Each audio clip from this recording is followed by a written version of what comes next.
Good morning and Assalamu alaikum. Today we are going to make an LED dimmer circuit.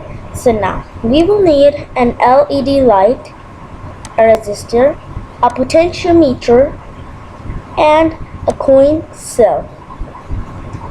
So first of all, we'll connect the positive terminal of the coin cell to the positive terminal of the resistor, and the terminal 2 of the resistor will be connected to the terminal 2 of the potentiometer. The terminal 1 will be connected to the negative negative terminal of the coin cell. Negative terminal of the coin cell,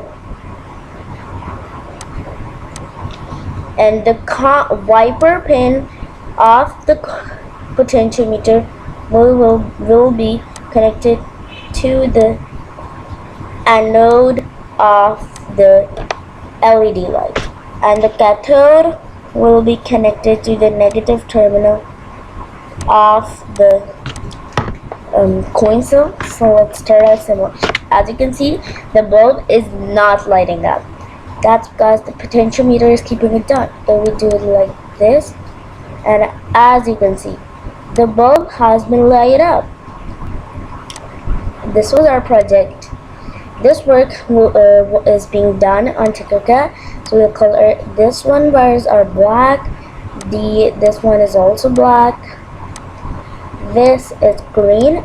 This is red. You can choose any color if you want, but I'm choosing black, red, and green because they are actually the main colors. And you can see our bulb is still light up. If you take the potentiometer back down, it will not glow anymore. But if you do like this again, it'll light up. So this was all for today. See you next time. Allah Hafiz.